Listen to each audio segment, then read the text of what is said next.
Chuti bakunzi bibiganiro b'inkino bica kuri Induni TV reka ndabaramutse nongere kandi ndabaye ikaze bivanye naho muherereye muri kano kanya ko mubizi rero Induni TV idasiba kwa mibazanira makuru ashushe y'inkino cyane cyane ku bakinyi b'abarundi bakina hani iwacu ndetse no hanze y'igihugu abarorerezi abakinyi bakera bamwe twita aba legende abamenyereza n'abandi kumbure batandukanye uno munsi nkuko mubizi rero twama tubaha amakuru ashushe yerekeye inkino za Primus League yabi inkino za Primus League cyangwa inkino z'igikombe citiriwe umukuru w'igihugu cyacu cy'u Burundi mu mpera rero zihiganwa mu mpera zindwi yarayirangiye nuko ihiganwa igikombe cyanye n'icyubahiro umukuru w'igihugu cyacu cy'u Burundi cyari cyabandanije mu gice cya munani gishiri cyanyuma aho tukaba tuza kuba rero turi kumwe n'umusesanguzi w'umugenzi wacu nawe si wundi ni Prosper rero aza kutubwira ingene yabonye imigwi yagiye kumbure iratangaza kumbure ikora ibitangaza ku migwi tutari tumenyereye. Prosper reka ndakuramutse. Amahoro cyane, reka nongere ndamutse n'abakunzi ba Indundi TV aho muri hose mwubahwe. Ego Prosper nuko iganwa igikombe citiriwe nyene cyubahiro umukuru w'igihugu cyacu cy'u Burundi cyabandanyije mu mpera zindwi yarayirangiye aho umugwi wa Kayanza United waraye utsinze umugwi wa Bumamuru ikibazo ufise ni cyahe ko tuguma tubona umugwi wa Bumamuru aho gutera uji imbere uruko utera uji inyuma. Je kubganje umugwi wa Bumamuru gutsindwa n'umugwi wa Kayanza United sigitangaza ugiye kubiraba ni Bumamuru yariko iratwereka novuga intege nke na cyane muri Primus League aho novuga yaje gukina iki gice cy'umunani gishiri cyanyuma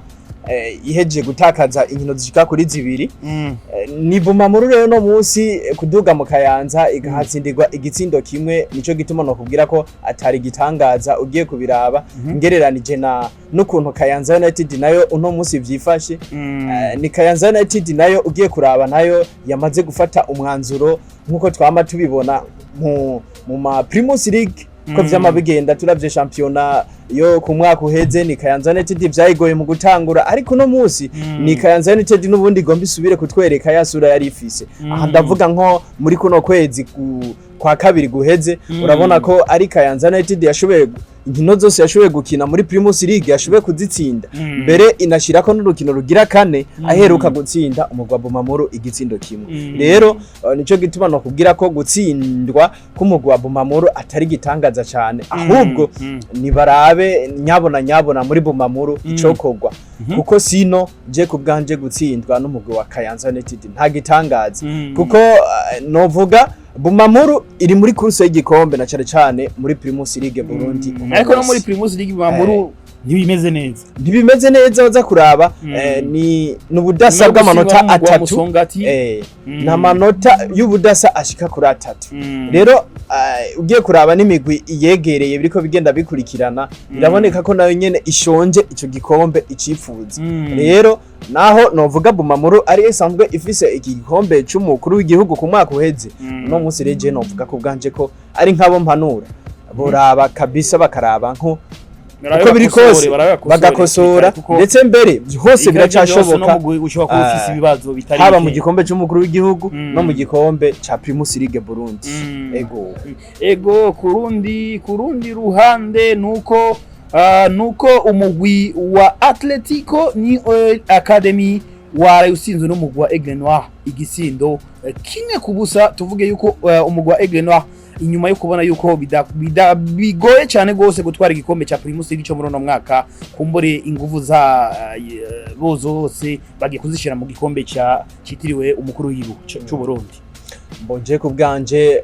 umugwi wa Aigle Noir gutsinda Atletico New Oil novuga ugiye kubiraba n'urukino rwari rumeze neza ku mpande zose ariko Aigle Noir n'umugwi uno munsi wari kuragenda ucumbagira muri Primus League Burundi ariko uno munsi gutsinda umugwi uza mu kibanza ca kabiri muri championnat national y'igihugu biraboneka ko Aigle Noir nayo yaje iri determine na cyane ko ibona ko ugiye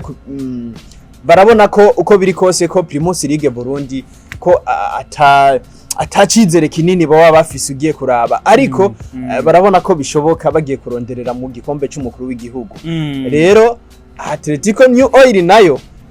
suko nayo nyene idashaka iki gikombe c'umukuru w'igihugu kuko nayo iri mu migwi iriko igenda ironderera hose nka Bumamuru uno munsi ugiye kuraba je mbere nko kubganje novuga yuko atagikombe na kimwe bonegirija ku ruhande rwa Atletico New Oil kuko ugiye kuraba hose biracashoboka amahigwe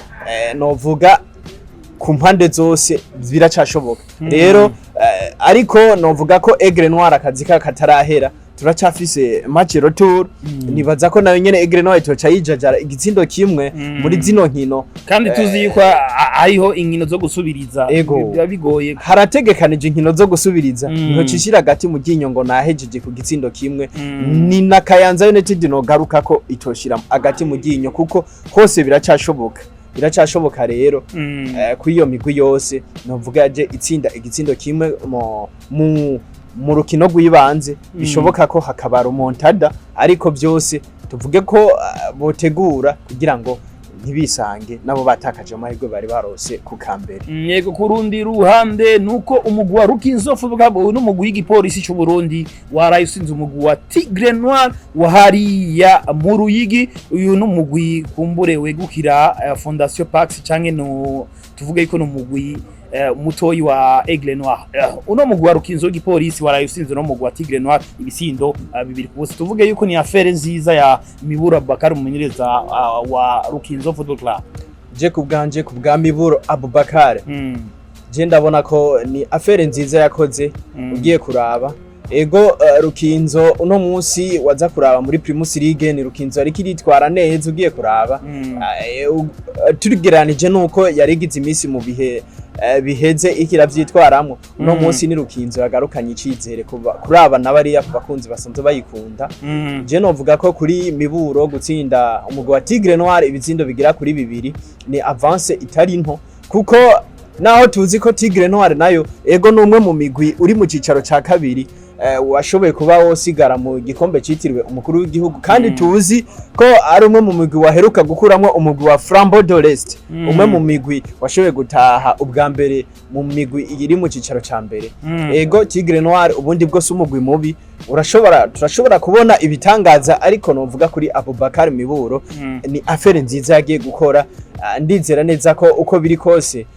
hamwe na Tigre Noir yotegura neza urukino biracashoboka ku mpande zose ego kurundi ruhande umugwi wa Message Ngozi ga Prosper waraye usinze umugwi wa Burundi Sport Dynamique ariko umugwi wa Burundi Sport Dynamique ari wari watanguye gutsinda igisindo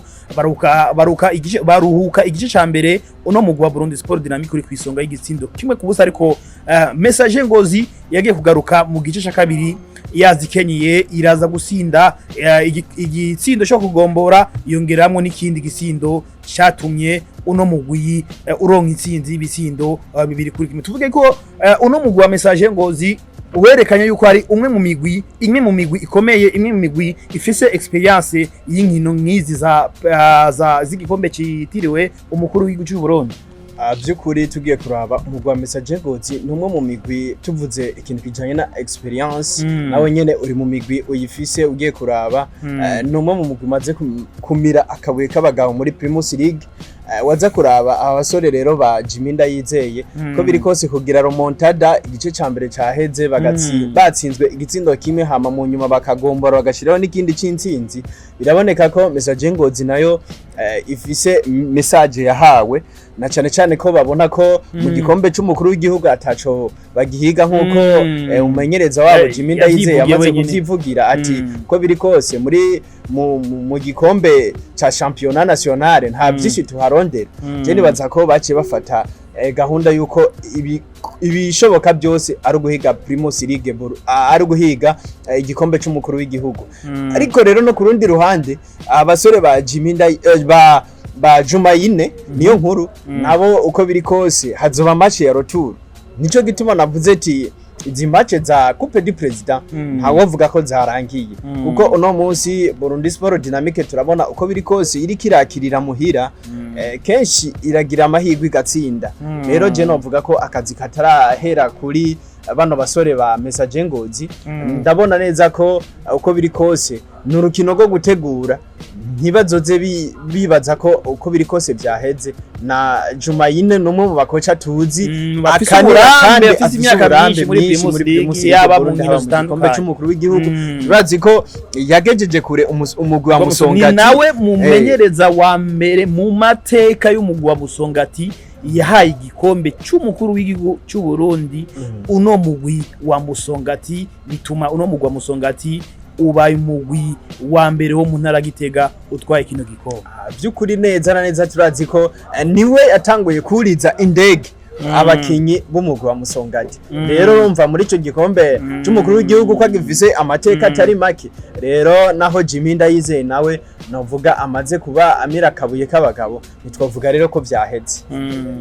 ego kurundi ruhande umugwi wa Top Junior washoboye gutsindwa no mugwi wa Flambeau du Centre ibitsindo 2-0 tuvuge yuko ryashavu uno mugwi wa Top Junior wasinzo ryashavu yose urabona ko muri Primus League no mugwi wa Flambeau du Centre wari watsinzo no mugwi uno mugwi wa Top Junior ibitsindo 2-0 muhiganwa ariko mu nyuma tuvuge yuko ino Flambeau du Centre yaje yazikenyeti nimushaka kudusinda kabiri mwadusinde mu gikombe cha Primus League nimushaka kudusinda no mu gikombe cy'umukuru w'igihugu cyacu cy'u Burundi uno mugwi wa Flambeau du Centre ukora affaire nziza usindo mugwi wa Top Junior ibisindo 2-0 aje kubganje kabisa ni affaire nziza aba bahungu buyu mumenyereza wa umugwi wa Flambeau du Centre bakoze akazi kameze neza ugiye kuraba kurundi ruhande Top Junior turazi ko ari umwe mu migwi ariko urabikora neza cyane haba muri Primus League eka ndetse mbere no muri wanashaka no muri iki gikombe nyene cy'umukuru w'igihugu turibuka utsinda ibizindo bigira kuri 4 kuri kimwe umugwi wa Reserve ya mu ntara y'Ubanza rwari urukino rumeze neza naho novuga yagiye kubitsinda bigoranye ku kanyuma biraboneka ko rero Top Junior nayo ko biri kose ifise igikorwa kidasanzwe turabona neza ko Top Junior ko biri kose biriko birayigora je novuga ko numugwi uri kuragorwa no gutsindira muhira Top Junior twari dukunze kubibona kenshi utsinda haba mu Kayanza haba hehe ahari hose bawagiye ariko no munsi biraboneka ko menga muhira hari akantu gatanguye kuza kagabanuka rero tuvuge ko sinovuga ko byahenze n'ubundi ku mutaye ibitsindo 2 ariko ni avance itari nto kuri jewe je rero ndabona neza ko yateye intambwe ku ruhande rwa Flambeau du Centre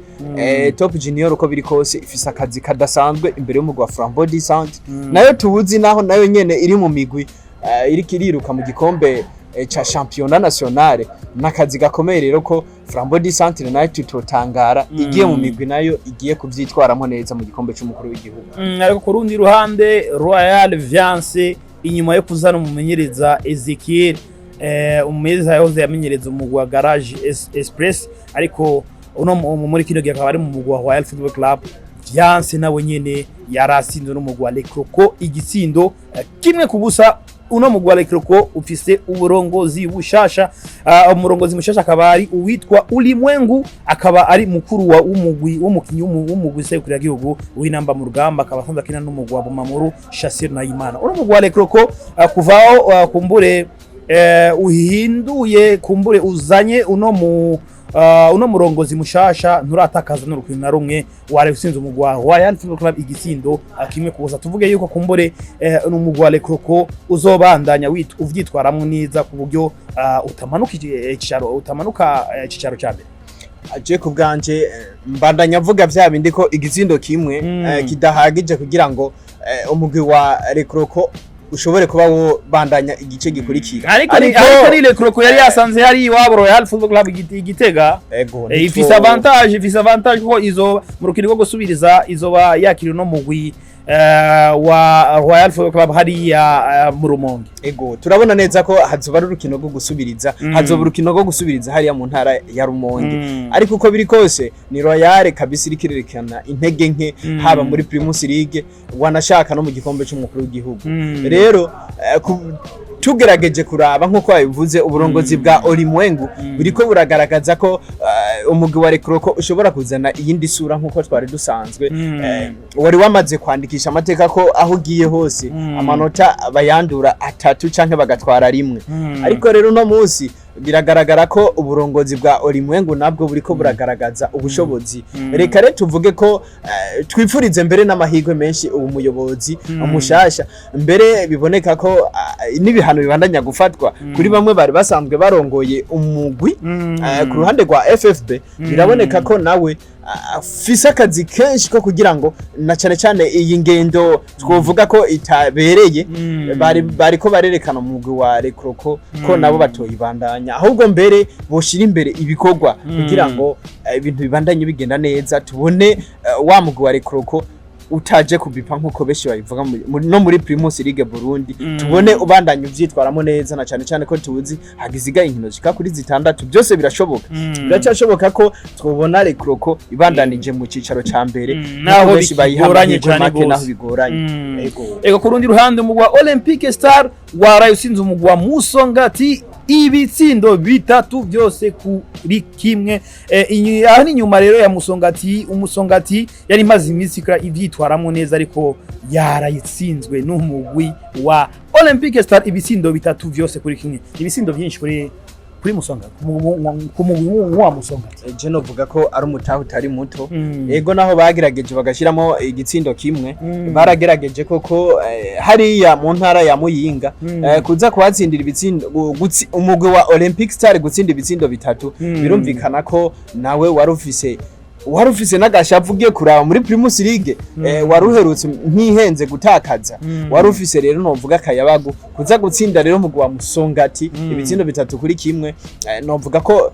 n'urugamba rudasanzwe ku mugwi wa Musongati uzoza gukora hari igitega kuri ya magenekerezo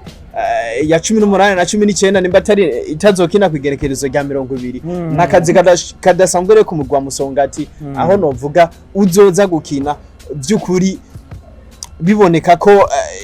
Olympic Star iyiri imbere. Biramoneka rero ko na Musongati zoza mu ntara Gitega ivuga ati turafise umutahe koko. Ego kurundi ruhande reka rero dutandukire mu gice ca kabiri. Mu gice ca kabiri rero cy'iganiro cyacu nuko tugiye kuraba ingene imigwi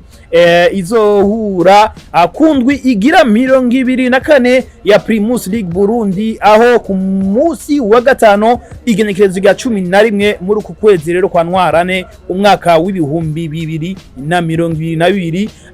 ku isa 9 ku kibuga Intwari umugwi wa Flambeau de l'Est uzoba uhakiriye umugwi wa Top Junior. Tuvuge yuko uno mugwi wa Flambeau de l'Est ingene ubona ga Prosper imbaraga inguvu ishaka ubona ufise ubushobozi bwo gusinda no mugwi wa Top Junior umaze iminsi ukuvyitwaramo neza. Koko ngiye kuraba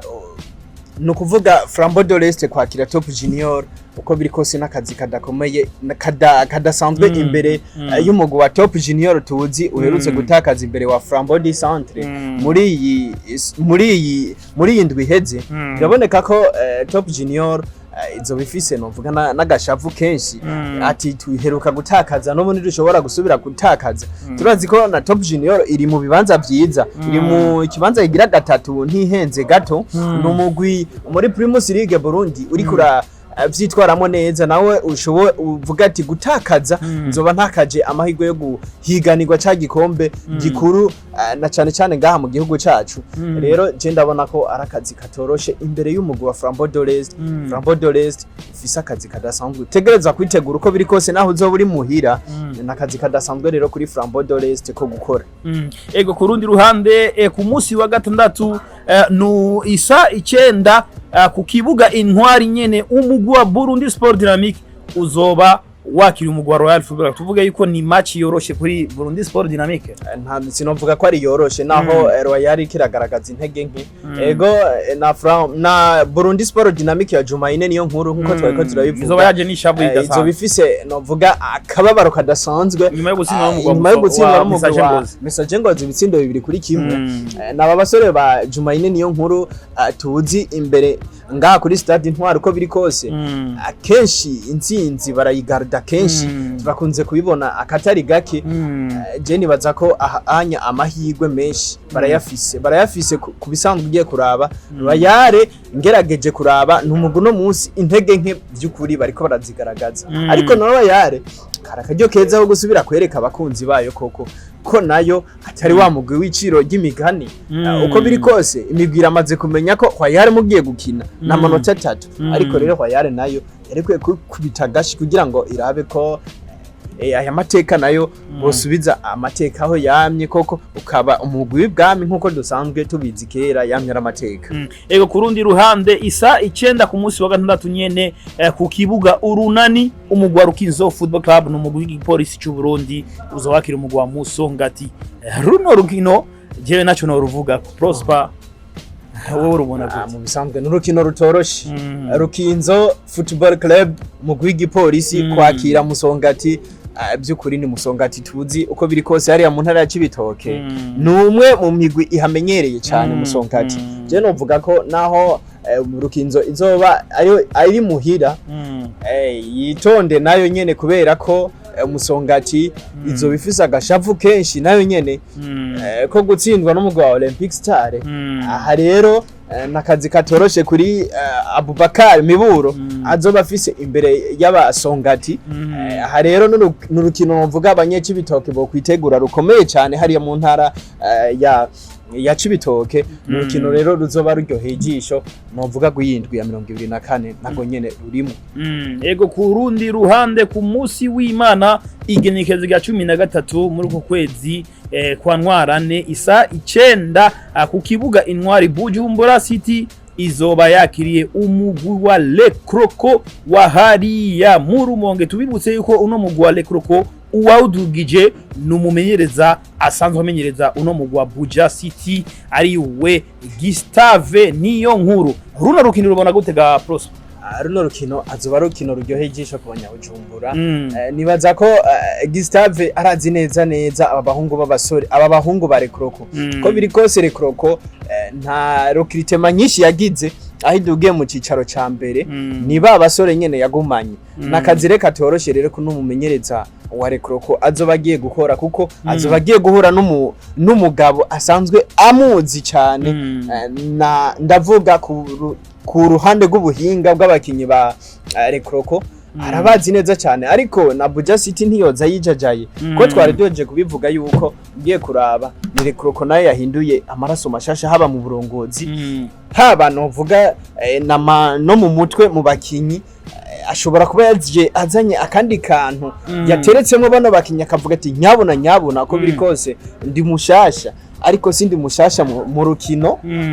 muri kino gikombe ati nanje ndakeneye yuko uko biri kose ntegereza kwereka abakunzi b'intara ya Rumonge koko ko nje mfise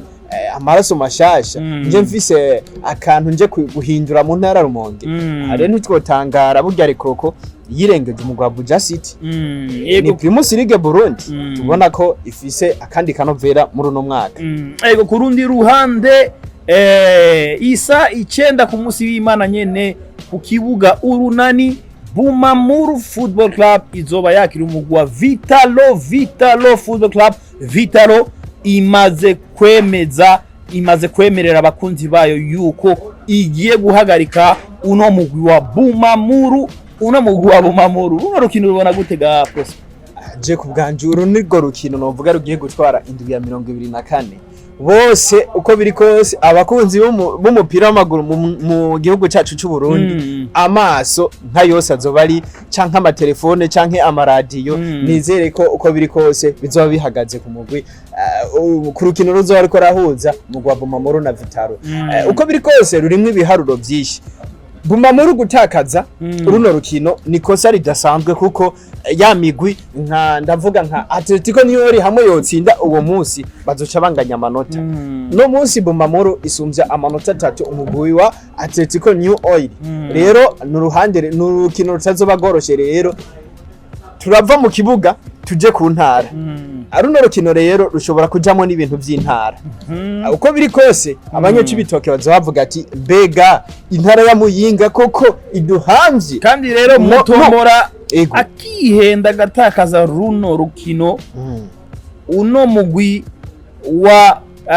Atletico Nioi ugatsinda urukino rwayo rw'indwi ya 24 urumva yuko no mugwi zo buhambije no mugwi ya Bumamuru urumva yuko Mutombora ari mu bibazo azoba yinjira uko biri kose Mutombora uruno rukino nubwo kudatakaza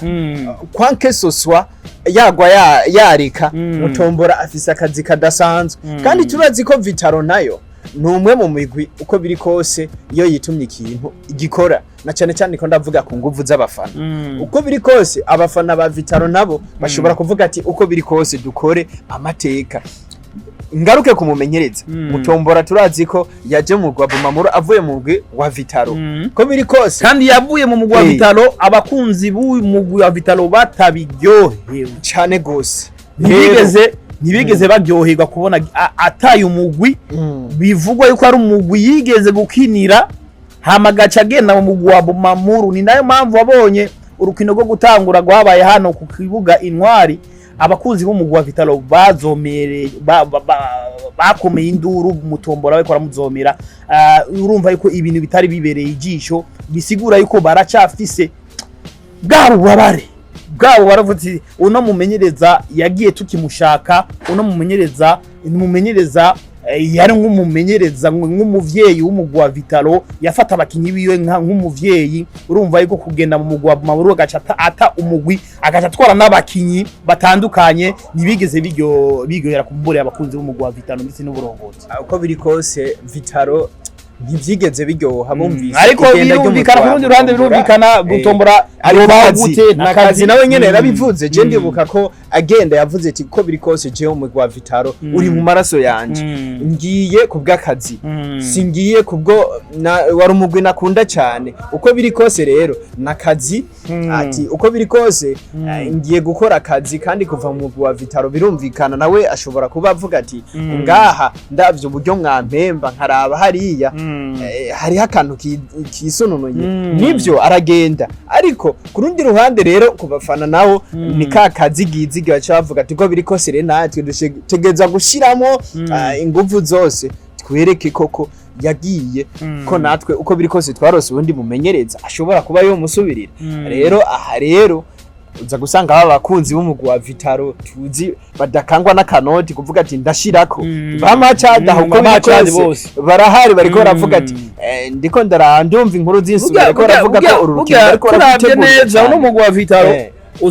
ushigikiwe n'imigwi itari mike cyane uzobishigikiwe Mutombora atiteguye ashobora kubona Mutombora na staff yiwe n'uburongozi bw'umugwi wa Bumamuru batiteguriye neza umugwi wa Vitaro ushobora gutahukana amanota 3 yaba igitsindo kimwe yaba ibitsindo bingahe ni kuvuga rero Mutombora azokina abakinyi bazokina bari kuri pressure nidutakaze runo rukino ko Atletico nera gasinda derby agasinda Olympique Star bizoba bigoranye cyane gose ariko nabo nyene turaza kuraba urundi rukino niza kuba goroshe ngarutse je kuri Bumamuru kuri Mutombora Bumamuru ya Mutombora kabisa izo bifise akazi kadasanzwe gogiye kuraba aba bose ba Top Junior aba bose ba Atletico niyo ba Flambeau du Centre bazoba burya bari nyuma y'umugwi wa Vitaro bavuga ati ko biri kose Vitaro nkorera aferi ariko si urukundo komuteri ni gwa rukundo rwo kuvuga ati jewe nanye ndabe ko ni ganye ni gwa rukundo bariko barerekana bavuga ati uko biri kose nkubitira naka ariko nanje ndafise aho ndiko ndashaka gushika rero aha abakunzi b'inkino uko biri kose mu rukino bose bazoba bafitiye igishika cyo kuba bokurikirana canke bumva bizoba byavuye muri runo rukino niyo ku rundi ruhande ku munsi w'Imana nyene ku kibuga Umuco iyi ni derby havuye derby yo mu gisagara ca Bujumbura ariko ni derby itakibaho kuko umugwa Olympique umugwa Interstar warakorotse mu cicaro ca kabiri tuvuge yuko havuye derby ya hariya Igitega ya Musongati na Flambeau du Centre hakava derby ya Kayanza United na Top Junior ubu ni derby y'Imuyinga ni derby igiye guhuza umugwa Olympique Star hamwe na Atletico New Oil Academy ino derby ga Prosper uyibona gute runo rukino ruza kuba rukino rukomeye rudasanzwe uno mugwi wa Atletico New ukeneye amanota 3 kugira urabe yuko wohambya uno mugwi wa Bumamuru usumba amanota 3 Olympique Star nawe nyene ni imwe mu migina nyene iriko ihiganira kumbure Big 4 ishobora guhiganira Big 4 canke ihiganirwa kudakoroka, ariko derby iba ari derby, naho umugwi uba uri hasi muri derby urahindura usura, urukino ruza kuba rukaza kuba rukomeye. Je ko biri kose ndavuga ko n'urukino nkuko babivuze ni derby, nimba mu Burundi hari ama derby inkino ziba zigiye zikomeye, urukino rwa Atletico New Olympic Star n'urukino uko biri kose tuvyemeranye ko urukino ruba rukomeye hari mu gisagara ca Muyinga. Rero abenshi bashobora kwiyumvira ati kubera yuko Atletico New Oil iri kirashaka Primus League, ati ubwo abanyamuyinga ntibafise ka kantu ko bamwe nk'abakunzi b'umugwi nk'abakinyi ba Olympic Star ashobora kuvuga ati turabahebeye, hama mubandanye nawe turabe ko intara nayo yo twara Primus League Burundi. Ariko je nanje siko ndabibona, burya Olympic Star nayo ifise ibiharuro vyinshi, ndavuga ibiharuro bigira kuri 2. Uruhande rumwe Olympic Star irakeneye kuja muri vya bibanza 8 vya mbere. Turazi ko hari igikombe citiriwe Nkuru Nziza Cup gisanzwe gikinwa n'imigwi 8 ya mbere yabaye iya mbere muri Primus League Burundi. Ahare ndiko ndavugana nawe mu bafana b'umugwi ba Olympic Star, barambwira yuko uko biri kose Olympic Star ntishobora guhebera Atletico New Oil. Biragoye cyane gose, ifise target nyinshi gose. Ubwa mbere abo bantu babiri ntibahuza ubwa mbere iyo migwi ibiri ntihuza. Uzorabe umugwi wa Atletico iyo uri kurakina usanga abantu bakunzi b'umugwi wa Olympic Star bafana uwundi mugwi waje gutana mu mitwe n'umugwi wa Atletico. Neza cyane. Uzorabe nuno mugwi wa Olympic Star uri kurakina usanga Atletico New Oil Academy ushigikira uwundi mugwi waje gukina nuno mugwi wa Olympic Star. N'amahera arajako, uretse amahera hakajako ivyo baba batunze imiduga n'amazu, kugira ngo barabe yuko bamwe batwara amanota 3 imbere y'umwe n'ubundi. Rero n'urukino ruzoba rukomeye, mbereyo nakajya keza koko kwipfuriza urukino rwiza, ntihaze habe imishwano kuko turazi yuko n'urukino ruba rutoroshe. Mbere nka camvunira n'agagohe n'inzego zimwe z'umutekano bahashire inzego zikomakomeye hariya, kuko ni rumwe rukino ruzoba ariko ravugisha benshi, ruzoba rumwe ibiharuro ku mpande. Hamane rwa rukino ndo turavuga rwa Bumamuru na Vitaro, n'urundi rukino rushobora kubamwo umutekano ukwiriye hatabaye kuba amagabo. Rero nibashiremo rero ubukomezi bwa runo rukino no ku ruhande rw'abajejwe umutekano, kugira ngo uko biri kose ntihaze twumve amasanganya canke ibiki byo habera kuri runo rukino. Mbonereho nakanya rero ko kuramutsa umugenzi wanje hariya mu ntara Muyinga akunda umugwi wa Olympic Star, avuga ati ko biri kose Jenny Forever. Umuganga araho avuga ati je Olympic Star kabisa meme kabisa cyane gose. Bamwe bakunzi b'imigwi usanga bakomakomeye cyane bakubwira ati uko biri kose je byose noheba kugira ngo umugwi ndawujinya. Akunda cyane umugwi wa Olympic Star cyane gose. Reka turabe rero ku rundi ruhande ku munsi w'Imana nyene isa 9 ku kibuga Urukundo hariya Ibuye Ingozi, Message Ngozi uzoba wakiriye Flambeau du Centre. Ino migwi yose ibiri yegukira ishure ry'umupira w'amaguru ya Academy Le Message. N'urukino ruza kuba rukomeye, ino migwi yose yifuza Big 4. Uruno rukino rumona gutega gusa. Je kubganje ino migwi ni migwi iriruka mu bibanza by'imbere, irakurikirana wanashaka ugiye kuraba naho idakurikirana racamo match imwe canke zibiri. Ariko uko biri kose ndavuga ko uru rukino Message Ngozi kosa na rimwe yemereye gukorwa kuri Message Ngozi, kuko ngiye kuraba ni Message Ngozi no munsi muri Primus League byariko biragenda bitagenda neza. Ni Message Ngozi yari kiratakaza inkino zitari nke, ariko rero ni urukino rimwe ibiharuro kandi nsubiye inyuma no kuri Flambeau du Centre nayo nyene muri Primus League urabona ko itari yo yaje koroherwa ku buherutsi. Rero n'urukino nako nyene ruzoba rumeze neza, je novuga ko ari special day na cyane kuyindwi ya 24 bizoba bikomeye cyane ahatandukanye. Abakunzi b'imigwi kabisa aho guteramira mu bisagara byose hashikiriwe, haba Muyinga, Ingozi, Ujumbura, Cibitoke, hose ndabona bizoba ari ibintu bimeze neza cyane. Yego isa 9 Stade Gatwaro ku munsi w'Imana nyene Kayanza United hariya mu Kayanza izoba yakiri umugwi wa Aigle Noir des Fighters. Runo rukino rumona gute? Uno mugwi wa Aigle Noir des Fighters umenyerezwa n'umumenyereza yahoze amenyereza umugwi wa Kayanza United. Mwaka kumbure n'umwaka uheze. Runo rukino urumona gute Joseph Fubusa agiye guhura no mugwi wiwe yahoze amenyereza mwaka weze runo rukino ngene rubona ubona numugwahe kumburuza uzotahukana amanota 3 ugiye kuraba n'urukino bigoye cyane kubona umuntu ashobora gutahukana amanota 3 nje ku ruhande rwanje ndavuga ko ari 50% ku mpande zose kuko biragoye umwe wese ashobora gukina agatahukana amanota 3 rero ndavuga kubamenyereza Joseph Fubusa numwe mu bamenyereza ego avuye mu gikombe cy'umukuru w'igihugu atsinze afise rero akayabago no munsi ko kuba yotsinda runo rukino ariko na Kayanza United ku rundi ruhande uno mumenyereza Chipo ariko aragenda vyitwaramwo neza uno munsi afise mu ntoki intsinzi zika kuri 4 zikurikiranya mbere bamwe bavuga ati uno mumenyereza aje adasanzwe mu mugwi wa Kayanza United rero ni Kayanza United nkuko nari namye ndabivuga akakanira kamana mu nkino za nyuma sinzi ko uvyibuka ku mwaka uheze ihakwa gutwara igikombe championnat national ni Kayanza United rero ku kanyuma tubona ibriya ko biri kose aho bakinyi umenga hari hakandi ka esprit babashiramo ku kanyuma ni Kayanza United yahora muri vya bibanza bitukura hari ya ku kanyuma ariko no munsi ni Kayanza United yamaze kwemeza abakunzi bayo dushigikire nyabo nuko biri kose dushobora kuja mu cicaro ca kabiri rero intsinzi zishika kuri 4 yikurikiranya biraboneka ko rero ico gituma mvuze ko uru rukino rutoroshe ku mpande zose je novuga ko mu bisagara byose na maderby nta numwe azovuga ngo ngende kwa naka hose yabibujumbura yaba hose nukuri ninkino zibereye ijisho ego nukuri ninkino zibereye ijisho ngira mwumvise rero ibitari bike ku busesanguzi bwa mugenzi wanje mumesha makuru we nawe siundi ni Prosper asanzwe akorera imbonesha kure ya JECTV Prosper reka ndagushimira bosi ngwa reka nanje mfate kano kanya ko kubashimira anshimire abo bose bariko baradukurikirana muri kano kanya ndababwira ko uko biri kose Indundi TV igumi bashikiriza uko biri kose amakuru agiye atomoye natwa hacu tukaba tubashimiye nawe mwashoboye kudukurikirana murakoze yeko reka rero ndabashimire mwese mwashoboye kudukurikirana muri benshi ndetse nkaboneraho nakage ko kubibutsa yuko kino kiganiro twariko